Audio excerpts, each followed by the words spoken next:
Bienvenue donc à chacun d'entre vous pour ce deuxième culte de l'Avent. J'espère que vous voyez ces deux bougies symboliquement allumées. Et comme dans ce temps qui précédait le culte, Esther nous rappelait que avant, écrit avec un E, mais aussi avant avec un A, cette fois-ci, nous sommes dans la période qui précède Noël. Et dans cette période de l'Avent, nous pouvons nous souvenir que Jésus nous a invités à rester éveillés, c'est-à-dire à ne pas s'endormir. Quand nous attendons la venue du Seigneur, nous préparons notre cœur, peut-être comme nous pouvons préparer la crèche, si toutefois vous la préparez chez vous bien, peut-être comme des musiciens qui ont l'habitude de jouer dans des grandes ou des petites formations et qui pour l'instant répètent chacun de leur côté avant de pouvoir s'assembler de nouveau avec les autres musiciens. Quand nous l'espérons, les mesures sanitaires le permettront de nouveau. Je vous propose donc de vivre en tout cas ce deuxième culte de l'Avent avec l'idée de rester éveillé. Bien sûr, notre corps a besoin de repos et il ne nous est pas demandé d'oublier cela, de rester éveillé 24 heures sur 24 pendant 4 semaines. Mais dans ce temps qui nous rapproche de Noël, nous pouvons peut-être être comme ces guetteurs de petits signes de la présence de Dieu, en nous souvenant qu'à Noël, nous redirons Emmanuel, Dieu avec nous. En attendant, Seigneur, dans cette attente, nous nous tournons vers toi pour que tu sois notre lumière. Amen.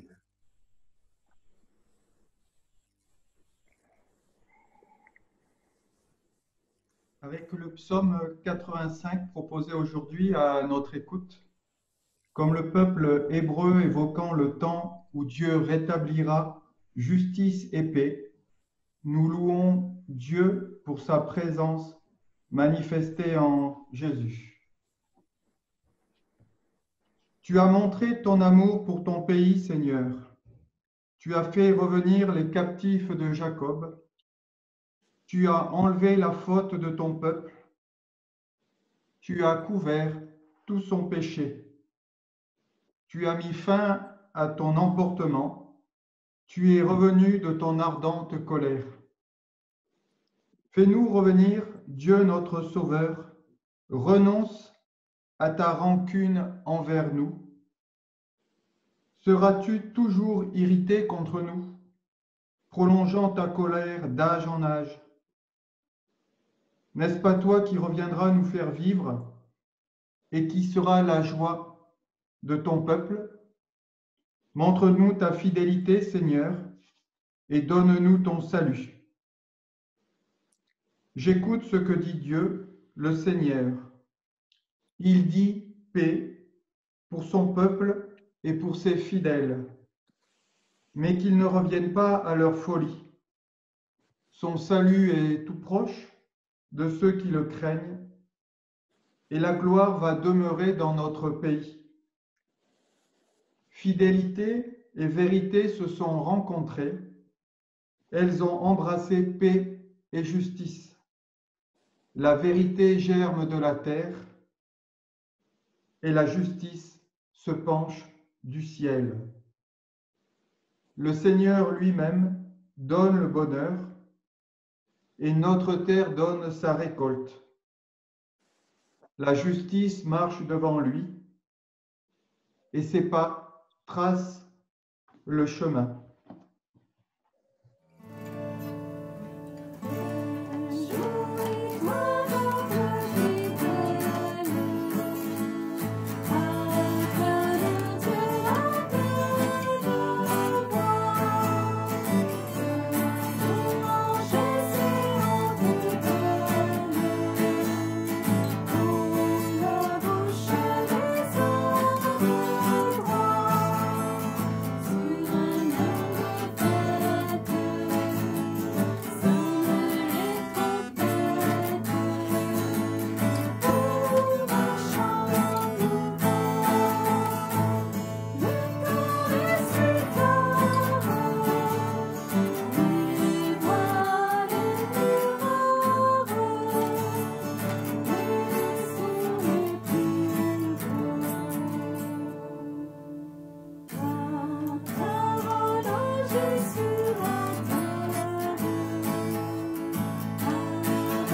Voici donc venu le temps de la prière de repentance et l'annonce du pardon.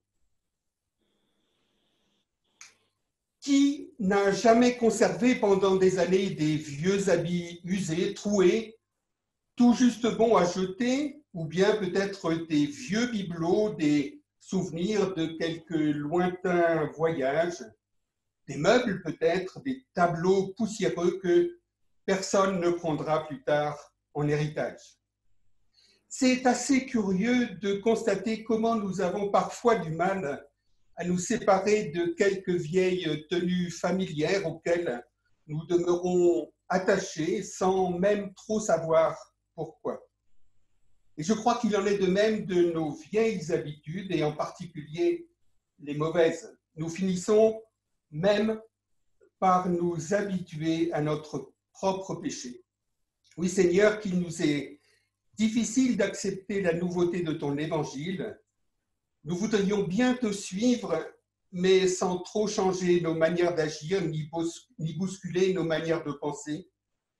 Nous aimerions pouvoir concilier le vieux et le neuf, vivre de tes dons, mais sans perdre nos petites affaires personnelles, entrer dans ton silence intérieur, mais sans renoncer à tous nos bruits, ouvrir notre cœur au dessein de ton Père, mais sans renoncer à nos propres projets. Alors, Seigneur Jésus, toi qui n'es pas venu pour rapiécer nos vieilleries, ni pour rafistoler nos petits bonheurs, ni même pour bricoler nos vieilles idéologies ou nos vieilles théologies, mais pour faire toutes choses nouvelles, nous te demandons de nous accompagner et de nous permettre de redécouvrir la radicale nouveauté de ta parole et d'être ainsi les ardents messagers auprès des hommes et des femmes de ta bonne nouvelle et de ton royaume. Amen. Et voici qu'en ce deuxième dimanche de l'Avent, nous disons cette attente. Écoutez la promesse, il vous baptisera dans l'Esprit Saint, il vous plongera en Dieu. Oui, il vous immergera dans son amour, dans sa miséricorde et dans sa paix. Oui, il noiera dans sa justice vos échecs et même vos infidélités. Il vous inondera de force et de joie, de volonté nouvelle. Il vous immergera tout simplement dans sa vie en vous offrant sa vie. Amen. C'est avec une prière de Martin Luther que je vous propose d'entendre peut-être la volonté de Dieu pour notre aujourd'hui. Seigneur Dieu, permets que je demeure ferme dans la foi et que je ne cède pas au doute. Non pas parce que ma prière est bonne, mais parce que toi, tu es la vérité. Dieu notre Père, encourage et fortifie par ta sainte parole l'homme faible que je suis. J'ai souvent de la peine à accepter ta volonté pour moi. Donne-moi la force, Père, d'être obéissant pour ne pas succomber à la tristesse. Seigneur, rappelle-nous toujours que personne ne peut nous faire du mal sans nuire 1000 fois plus à tes yeux. Fais que nous soyons ainsi portés à pardonner plutôt qu'à frapper, à prendre en pitié plutôt qu'en haine. Enseigne-nous, notre Père, à ne pas nous confiner en nous-mêmes ou en nos belles entreprises, mais à tout attendre de ton infatigable bonté. Que la tristesse de vivre, souvent en désaccord avec ta volonté, ne nous submerge pas, mais plutôt que sa miséricorde s'étende à toute notre vie et la fertilise. Seigneur Dieu, accorde-nous de rejeter toute haine et tout esprit de discorde pour que nous puissions vivre ensemble comme de vrais enfants de Dieu, disant en parfaite amitié non pas mon Père, mais notre Père. Amen.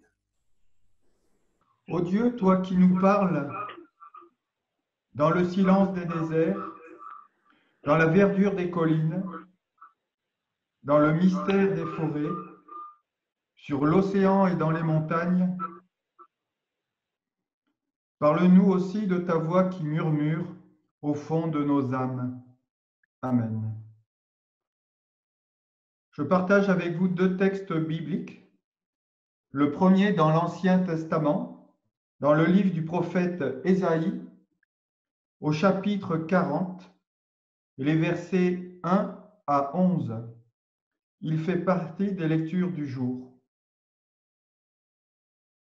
Le second texte ne fait pas partie des lectures du jour, des lectures proposées. Et c'est dans l'évangile de Luc, la parabole des brebis perdues, au chapitre 15, les versets 3 à 6. La lecture du prophète Ésaïe au chapitre 40, les versets 1 à 11. Réconfortez, réconfortez mon peuple, dit votre Dieu. Parlez au cœur de Jérusalem et proclamez à son adresse que sa corvée est remplie, que son châtiment est accompli, qu'elle a reçu de la main du Seigneur 2 fois le prix de toutes ses fautes. Une voix proclame, dans le désert dégagé, un chemin pour le Seigneur, nivelé dans la steppe, une chaussée pour notre Dieu, que tout vallon soit relevé, que toute montagne et toute colline soient rabaissées, que l'éperon devienne une plaine et les mamelons une trouée. Alors la gloire du Seigneur sera dévoilée, et tous les êtres de chair ensemble verront que la bouche du Seigneur a parlé. Une voix dit, proclame. L'autre dit, que proclamerai-je? Tous les êtres de chair sont de l'herbe, et toute leur consistance est comme la fleur des champs. L'herbe sèche, la fleur se fane. Quand le souffle du Seigneur vient sur elle en rafale. Oui, la multitude humaine, c'est de l'herbe. L'herbe sèche, la fleur se fane, mais la parole de notre Dieu subsistera toujours. Quant à toi, monte sur une haute montagne.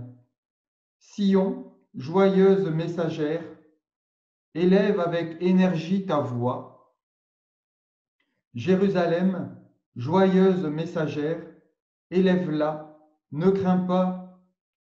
Dis aux villes de Juda, voici votre Dieu, voici le Seigneur Dieu, avec vigueur il vient, et son bras lui assurera la souveraineté. Voici avec lui son salaire, et devant lui sa récompense. Comme un berger, il fait paître son troupeau, de son bras il rassemble, il porte sur son sein les agnelés, il procure de la fraîcheur aux brebis qui allaient. Dans Luc, chapitre 15, les versets 3 à 6, la parabole de la brebis retrouvée. Alors il leur dit cette parabole. Lequel d'entre vous, s'il a 100 brebis et qu'il en perd une, ne laisse pas les 99 autres dans le désert pour aller à la recherche de celle qui est perdue jusqu'à ce qu'il l'ait retrouvée. Et quand il l'a retrouvée, il la charge tout joyeux sur ses épaules. Et de retour à la maison, il réunit ses amis et ses voisins et leur dit, « Réjouissez-vous avec moi, car je l'ai retrouvée, ma brebis qui était perdue. » Amen.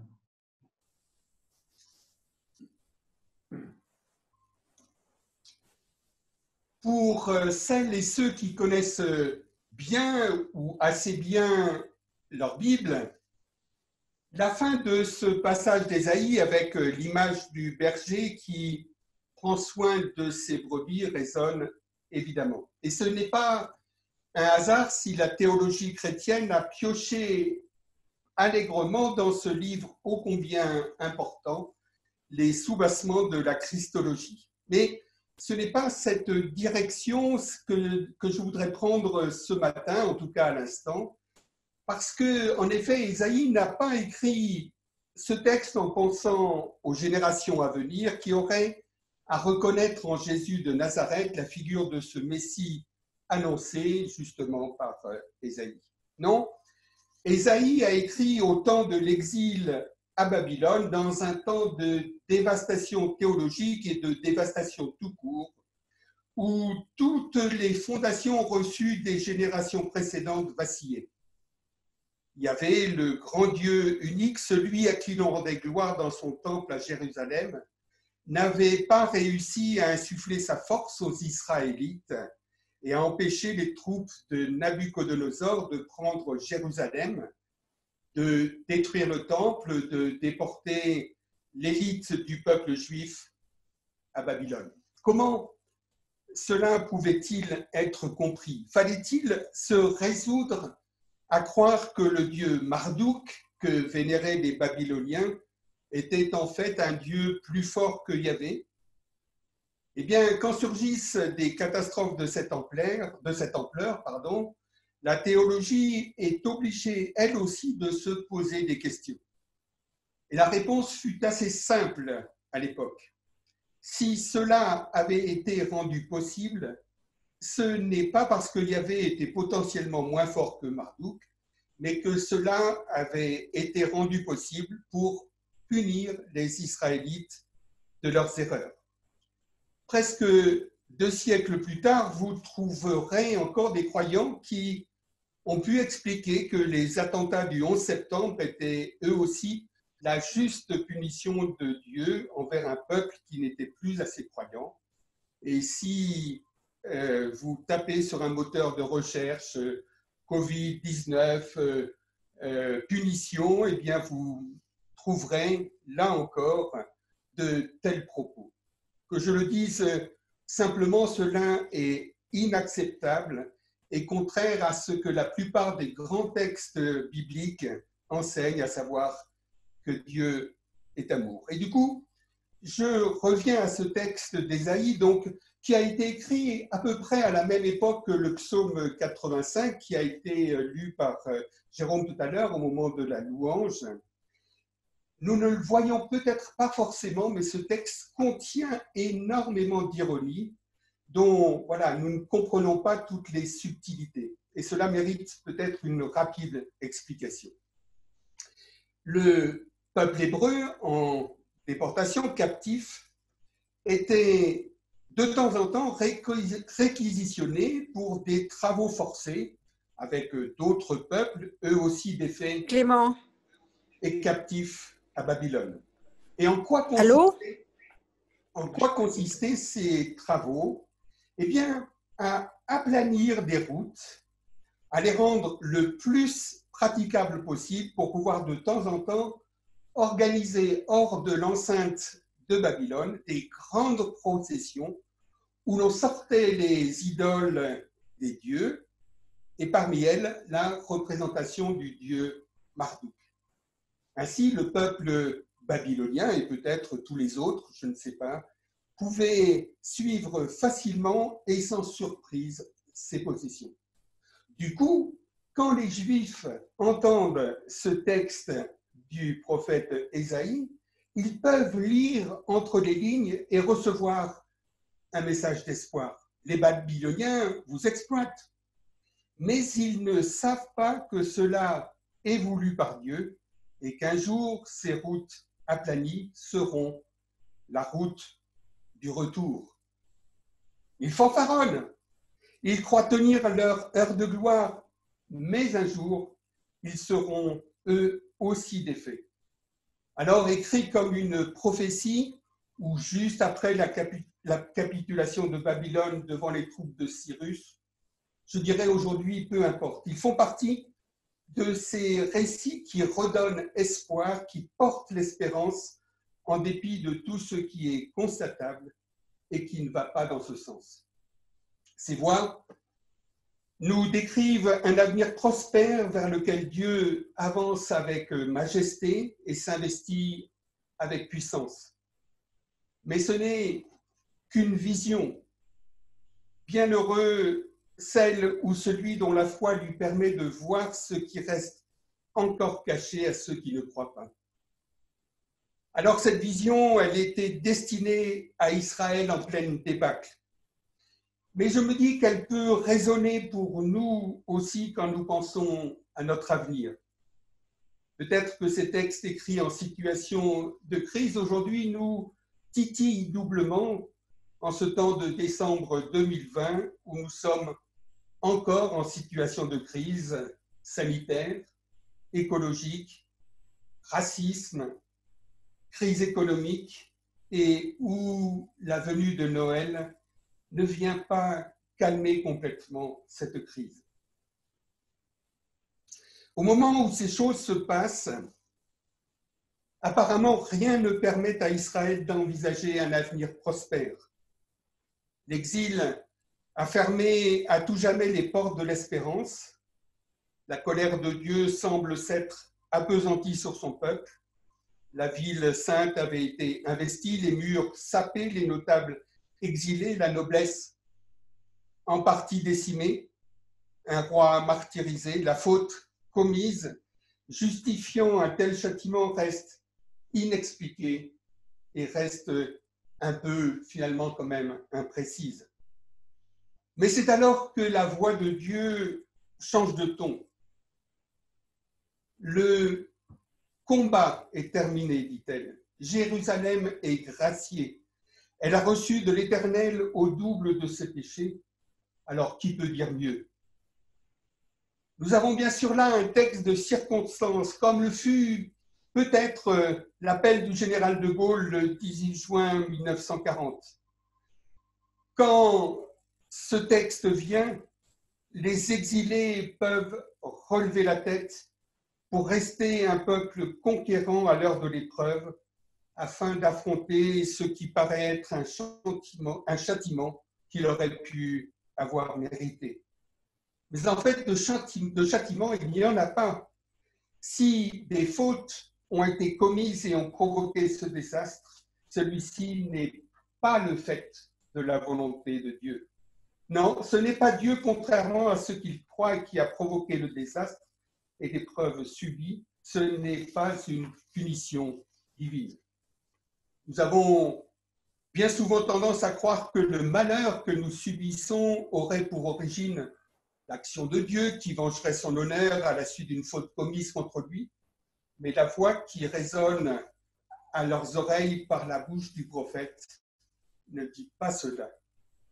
Elle nous fait apparaître sous les traits d'un berger qui fait paître son troupeau, qui rassemble ses agneaux et les porte en son sein. Peut-être à l'écoute de ce passage du psaume, certains se seront souvenus de ce psaume 23 qui puise son inspiration à la même source. Le Seigneur est mon berger, je ne manquerai de rien. Et plus tard, bien sûr, Jésus reprendra cette même image plusieurs fois dans plusieurs évangiles, dans l'évangile de Jean, où il se présente comme le berger qui ira jusqu'à donner sa vie pour que ses brebis aient la vie en abondance. Mais si les brebis dont il est question sont en danger, sont-elles coupables d'une faute quelconque? Eh bien, je pense que c'est plutôt leur nature qui les rend vulnérables à toutes sortes de prédateurs dont Dieu, en fait, cherche à les protéger. Et elles n'ont en aucune façon mérité les dangers qui les menacent. Mais il n'empêche que subsiste chez beaucoup de personnes, et je dois dire que ça doit bien m'arriver aussi de temps en temps, l'idée que les difficultés que nous vivons sont comme la conséquence d'une faute commise qui serait donc du coup puni par une sanction divine. Et nous entendons bien souvent des phrases comme celle-ci: qu'est-ce que j'ai fait pour mériter tout cela? Ainsi, la Bible nous rend témoin de deux images différentes de Dieu qui finalement cohabitent, bien qu'elles soient contradictoires. Quand l'épreuve nous atteint, sommes-nous coupables ou sommes-nous responsables? Est-ce que Dieu nous punit de fautes commises ou est-ce qu'il nous protégerait du mal que nous aurions attiré sur nous par notre négligence? Bien souvent, nous nous sentons coupables des événements qui nous arrivent, alors qu'en fait, nous n'en sommes peut-être que responsables, et encore, je crois, pas toujours. Nous vivons souvent comme si Dieu faisait le recensement de nos actions et les classait en catégories différentes. Celle-ci serait bonne, celle-ci serait acceptable et celle-ci mauvaise, et qu'il agirait par rapport à nous en fonction de ce classement. Ce serait alors le salut par les œuvres bonnes et le châtiment à des degrés différents pour les autres. Et vous le savez, la réforme dont nous dépendons, dont nous sommes originaires, nous a évidemment appris à voir les choses différemment. Elle nous a appris que Dieu n'est nullement responsable du mauvais sort qui nous arrive. Par exemple, si je sors sans me couvrir et que j'attrape un rhume, je subis mon mauvais sort sans pour autant être puni par Dieu pour ma négligence. C'est cet aspect des choses que la Bible semble avoir retenu plutôt que l'autre. C'est la situation que propose Jésus dans cette parabole de la brebis égarée. Pourquoi est-ce qu'elle s'est égarée? Personne ne le sait. On peut peut-être supposer qu'elle a trouvé de l'herbe plus tendre à l'écart du troupeau, que peut-être, poussée par sa gourmandise, elle s'est un instant séparée des autres et puis à un moment donné, elle s'est perdue. Le berger court alors le risque de laisser les autres dans le désert pour voler au secours de cette brebis, disons, négligente et pour la prendre en charge. C'est en faveur de ce Dieu qui se tient à côté de ceux qui sont en danger que plaide Jésus. Et c'est ce rôle qu'il demande qu'on lui attribue quand on l'élève au rang de Dieu et qu'on en fait son fils. Et je crois que l'image, c'est pas je crois, je suis certain que l'image de ce Dieu bienveillant traverse toutes les Écritures. Elle s'oppose à cette autre image du Dieu de justice que nous avons tendance à adopter comme la seule possible. C'est la voix de celui qui crie dans le désert et qui est répétée chaque fois que la détresse s'empare de nous. Elle est proclamée ici par Ésaïe, plus tard elle le sera par Jean-Baptiste, et elle retentit au fond de notre cœur, elle frappe nos sens et nous interpelle afin que nous fassions les bons choix et que nous discernions la compassion qu'elle nous apporte et non pas la culpabilité à cause des erreurs commises. Dieu est donc celui qui nous accompagne dans les difficultés de la vie, mais s'il est notre compagnon de route, il n'est pas pour autant le Dieu qui transforme les choses à notre avantage. La vie avec Dieu, c'est pour moi un compagnonnage discret avec lui. Et ce compagnonnage nous responsabilise dans nos actions et nous aide à découvrir toutes les voies possibles où Dieu oriente nos pas. Seigneur, que ce temps de l'Avent nous ouvre à ton compagnonnage. Amen.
je vous invite à vous unir avec moi dans cette confession de foi. Dieu est avant toute chose et il est au-delà de toute chose. Il est en toute chose. Nous reconnaissons sa présence dans les anciens textes d'Israël, dans les oracles des prophètes, dans les vies des hommes et des femmes, dans l'histoire des peuples fiers de leur puissance ou se débattant dans leur faiblesse. Nous reconnaissons sa présence en Jésus de Nazareth, dans sa compassion pour les exclus, dans son pardon pour les coupables, dans son engagement pour les pauvres et les affamés, dans sa vie consacrée aux autres, dans sa vie brisée par l'indifférence et le mépris. Nous reconnaissons sa présence vivante qui rend vivants les innombrables femmes et hommes qui l'ont loué avant nous, les prophètes et les apôtres, les disciples et les martyrs. Et avec eux, nous célébrons la puissance de sa bonté et la force de sa compassion. Amen.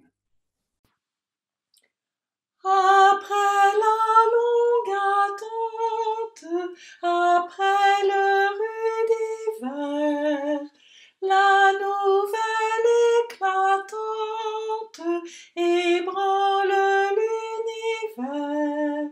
Fini le dur tourment, le Messie va paraître, l'annonce des prophètes s'accomplit maintenant. Les humbles de la terre, les pauvres du Seigneur, pourront lever la tête et réjouir leur cœur. L'amour de Dieu s'étend sur tous ceux qui le craignent, la splendeur de son règne éclaire les vivants. Ô Seigneur, ta puissance nous soutient chaque jour, éveillant l'espérance de ton prochain retour. Le désespoir n'est plus, car ta bonté fidèle est la vie éternelle. Ô viens Seigneur Jésus. Bonjour à tous, voici quelques annonces pour la vie de notre Église. Je souhaite d'abord une bienvenue particulière aux personnes qui nous ont rejoints pour la première fois dans ce visio-culte de l'Église protestante unie de Grenoble et qui ne sont peut-être pas familières de nos lieux de culte habituels. Alors à propos de ces lieux de culte, vous le savez, les célébrations sont de nouveau autorisées dans les lieux de culte, mais avec des contraintes de jauge très précises, qui limite, pour ce qui nous concerne, le nombre de participants au temple à peu près 40 personnes, 3 par banc, un banc sur 2, donc à la nécessité d'une inscription préalable. Du coup, le conseil presbytéral a décidé de maintenir en visio le prochain culte du 13 décembre, dimanche prochain, qui sera l'occasion de fêter Noël avec les jeunes et les enfants de la catéchèse, en remplacement de la fête annulée à Saint-Marc. Puis, le 20 décembre, nous tenterons le culte au temple, retransmis en direct par ce même moyen Zoom. Cela nous entraînera pour la veille du 24, qui sera organisée de la même manière, avec inscription préalable au secrétariat. Nous prévoyons un culte du 25, matin à 10h30, sans retransmission Zoom. Et en raison de l'exiguïté des locaux, les cultes à Saint-Marc et Alvar restent suspendus jusqu'à nouvel ordre. Je rappelle d'autre part la réunion de prière téléphonique chaque mardi à 11h30 en renseignement sur le site de l'Église protestante unie de Grenoble. Et n'oubliez pas, à propos de site, d'y découvrir chaque jour une nouvelle surprise du calendrier de l'Avent. Si vous souhaitez échanger quelques nouvelles après le culte, restez en ligne à la fin. L'enregistrement sera arrêté. Vous pourrez rallumer tous vos caméras pour un temps facultatif d'échange d'une durée de 15 à 20 minutes environ. Merci. C'est maintenant le moment de l'offrande. L'offrande premier dimanche du mois est destinée au diaconat. Vous pouvez bien sûr envoyer un chèque au diaconat, mais vous pouvez aussi utiliser le don en ligne sur le site du diaconat qu'on peut retrouver aussi, dont l'adresse est sur notre site de la paroisse aussi.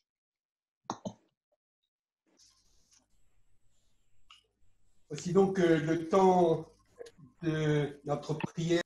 Voilà, je vous invite donc à nous unir dans cette prière d'intercession où nous nous tournons les uns vers les autres. Seigneur notre Dieu, répands ta lumière sur tous ceux et toutes celles qui, dans la nuit du doute et du découragement, peut-être te cherchent sans savoir te trouver. Nous te prions, toi que nous nommons Prince de la paix, pour que tu suscites entre les êtres humains le désir d'instaurer une paix juste et durable. Dans cette situation de crise difficile, nous te prions à la fois pour tous ceux qui vivent des détresses, des situations devenues de plus en plus difficiles et précaires, en même temps que pour le gouvernement. Oui, nous te prions pour tous ceux, toutes celles qui voient leur fin de mois devenir de plus en plus difficile.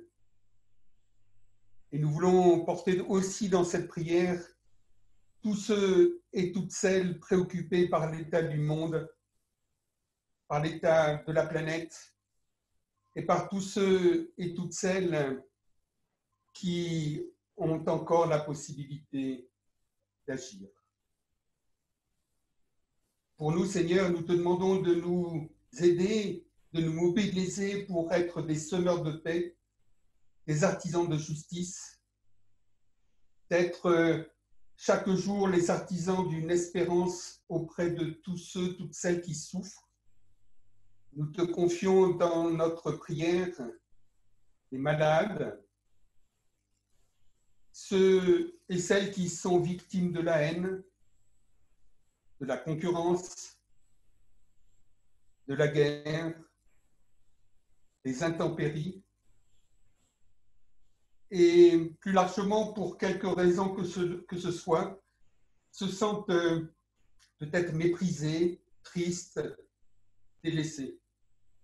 Je vous propose de prendre juste quelques instants de silence, ou sans ouvrir votre micro forcément, mais de nommer maintenant les personnes que vous voulez porter dans cette intercession.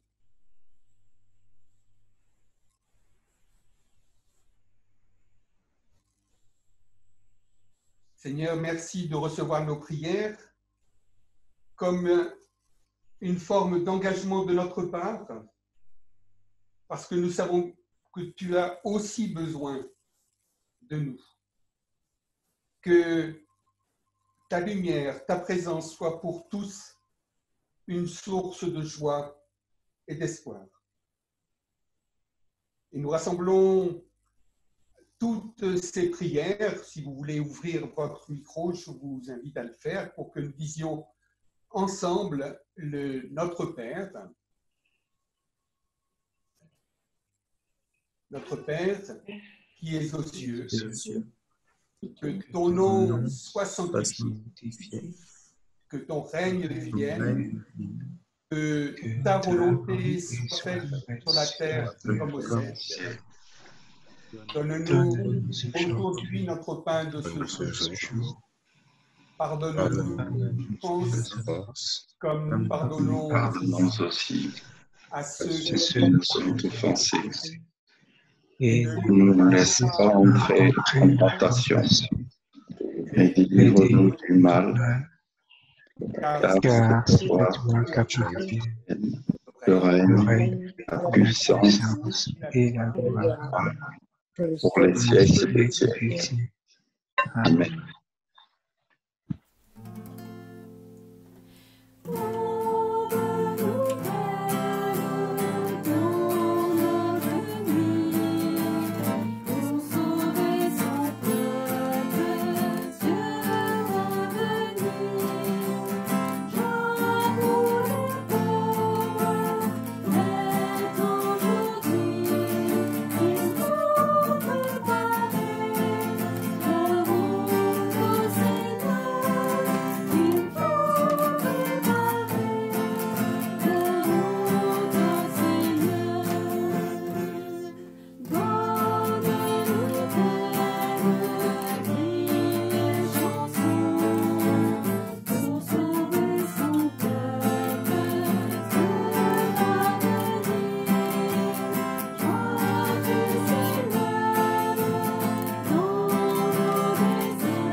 Avant de nous séparer pour le temps de culte, mais il y a donc possibilité après, pour ceux qui le souhaitent, de rester pour échanger.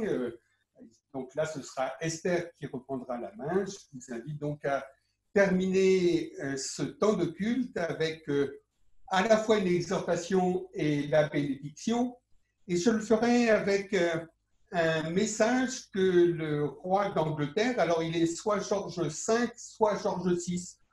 Wikipédia n'est pas très... Enfin voilà, on passe de 5 à 6 et c'est la même personne. C'est le roi qui, pendant la guerre, vous avez peut-être vu ce très beau film, Le discours d'un roi. Voilà, c'est ce personnage-là qui nous donne ce temps d'exhortation. J'ai dit à Dieu, donne-moi de la lumière afin que je ne marche pas dans l'obscurité. Mais Dieu m'a répondu, mets ta main dans la mienne et je te conduirai dans l'obscurité. Ainsi, le Seigneur nous bénit et nous garde. C'est le Seigneur qui fait resplendir sur nous sa lumière et qui nous accorde sa grâce. C'est le Seigneur qui tourne sa face vers nous et qui nous donne sa paix. Amen.